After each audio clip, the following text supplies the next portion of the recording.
In unison, or like, do we get this like a telepathy thing? We gotta think about. Jeez,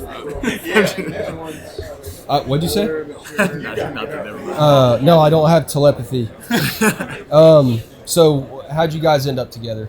Did y'all pick this seating? Did someone pick it for you? What happened? It was walked in and it was right here. Right here. All right. Do you guys know each other pretty well? I'd say so. I mean, I've spent 4 years with him in the specialist room, so I would think so. What is the specialist room like?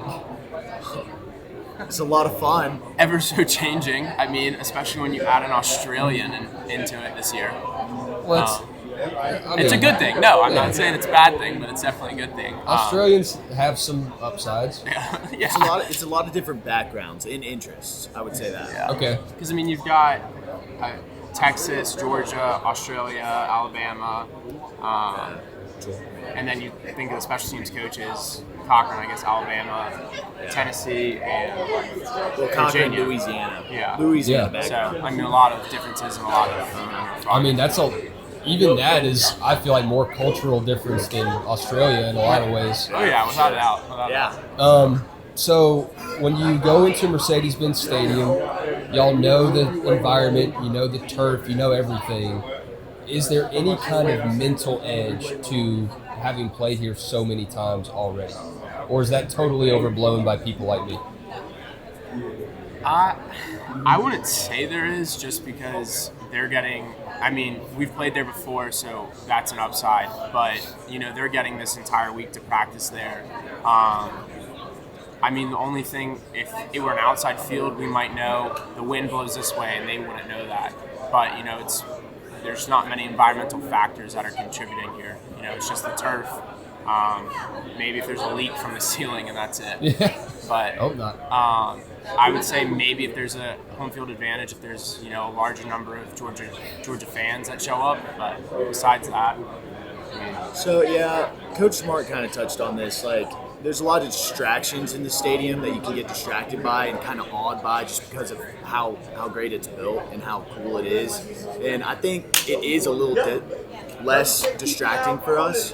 But other than that, I would agree with Pod. They've had all week to prepare in the same stadium. So You guys had trivia, I think, at the start of the week. Was there anyone that surprised you with how good or bad they were at trivia? I did very bad in that aspect, I would say. But people were struggling to name like top cereals, and I was like concerned with that. yeah, top cereals is something that's like, So what they say, name the top cereals. It was like the top 6 or 7 cereals like among college students that like because they asked college students. I would say Cinnamon Toast Crunch, that was number one. yeah. Fruit Loops, That was up there. was up there. Frosted Flakes. I think Maybe. That was on there. Okay. Captain Crunch. Yeah, that was on there. That was like on one of the there. So last I got 4 out of Yeah, 6. I think it was 7. Honey Nut Cheerios. Yes, Cheerios that was was on number there, 3, yep. I'm pretty sure. Fruity Pebbles, Cocoa Pebbles, Yes. right? No, Cocoa it wasn't. Pebbles Cocoa wasn't on Pebbles there. was not on there. All right. I don't know what it was. I forget. I can't. Did he say Fruit Loops already? Yeah. Yeah. Okay. So who was carrying the team? Like who really knew their stuff? Carrying. They chose who went up there. Oh, okay. And I'd say Bull knew his stuff. Bullard. yeah, Bull did know. Bull knew his yeah. stuff. Yeah. So, Yeah. Everybody knows what a bulldog is, right? What is a buckeye? Do y'all know? It's a nut. Nut off a tree. What's that? All right. What? Broad piped up. It's a over nut here. off a tree.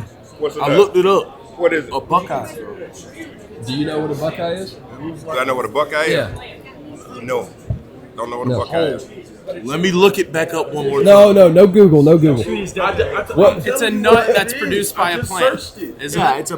It's a nut that's produced by a plant. it's a nut that's produced by a plant. What does it grow into? A flower. It grows into a flower? flower. I believe so. Yes. I don't Not know. a Like it tree? blooms into a flower. All right. I'm trying to figure it out myself. I don't know I if have no I figured idea. it out yet. I'm walking around asking everybody who Because might isn't know. that what's on the back of there? Or is that the leaf? It's the leaf, I think, that's on the back. Like, I thought it was a flower. I don't think it is. I think we looked it up the other day, and it wasn't a flower. Everyone thought it was. Do you know? No idea. I know that they have the little Buckeye stickers on their helmet that look like flowers. So I'd imagine it's a nut that blooms into a flower of some kind. Well, it's definitely a plant. Hey Siri. This right here. Sorry, I can't tell which speaker you are referring Have y'all had to. the Buckeye, like the candy? Like they do like a peanut butter ball and drop it in chocolate? They actually had them this past week. Really? The nutritionist, that's what they prepared for us after practice, right? The Buckeye, I didn't have it either, but they had it. That's the scoop I'm looking for here. So I mean, Jack, you made your announcement you're going to play in one of these postseason games. Yeah. Assume that means you've decided that your time at Georgia is done. Yeah. For your career, you look back, obviously still have things you want to do. What went into that decision? How did you come to that? I'd say that 5 years here is a lot. COVID year has granted some of us, an extra year of eligibility, and it's a good thing for a lot of people. And then for a lot of other people, it's 5 years is plenty. I'm working on my master's, and I felt pretty confident that I could finish it up this spring, and so it kind of came down to that, But at the end of the day, felt pretty confident. So. Sure. What has that time been like? I mean, you look back. I know you'll have more time to kind of reflect on it, but I mean, for any of you guys with that COVID year, everything that y'all have gone through, the highs and the lows. Yeah, I was going to say, it's been the ups and it's been the downs. Ever since freshman year, it's been a long 5 years, but it also, I look back yesterday and it feels like I was just getting here. At the end of May, beginning of June to work out the first time with UGA. But I mean, Moat and Payne can also attest to that. It's been long, but it's also been it's definitely been long. The off seasons seem long, but the seasons now seem very short. I would say that, especially after last season, everything's kind of shrunk and gone by a lot faster. Yeah. I feel like once you get into year 4, year 5, you know how everything rolls, and that's probably why it goes by a lot smoother and a lot quicker, which sucks. Because I know that all my parents are like, make sure that you love what you're doing and you want to stay young, you don't want to get old. So, hoping to take every day one time. So. Sure.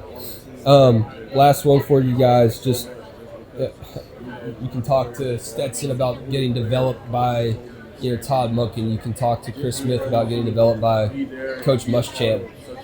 Who leads the charge for you guys? Who's that guy that, as a coach, you can lean on and learn from that kind of molded you in your time at Georgia? I'd say specifically Scott Cochran. He came in and he made a huge impact on my life. It might have not been in the kicking world, or I guess you could say it's in the kicking world, but it's more mentally.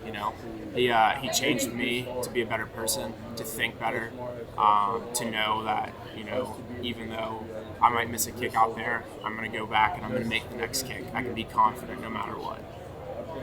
I would fully agree with what Jack said. Cochran's been there for us in our ups and downs, growing as a football player and especially mentally, and as a man. He's improved our room a whole bunch.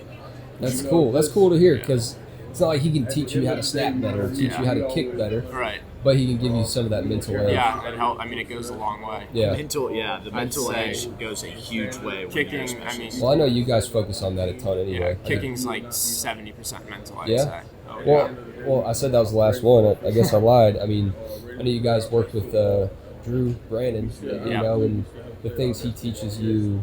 How do you prevent that from just seeming so cliche? I'm just listening to this mental coach and he doesn't know what I'm going through. The crazy thing is I'll talk to Drew one week and then the next week I'm talking to him again and I'm like, everything seems so redundant of what I'm saying to you. It's all the same thing, but it seems that there's always a new avenue that he's taking an approach to it. He's helping us with, and that's to answer your question of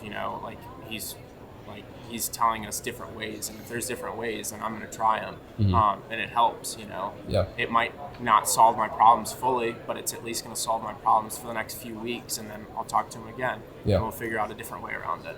So, I'd say that Drew definitely comes up with a lot of real life examples that can help, especially with our team. He's given us historic examples, military examples, his own life examples, and it's really applicable in how he presents those themes to our team, especially. Yeah, that's fascinating stuff, man.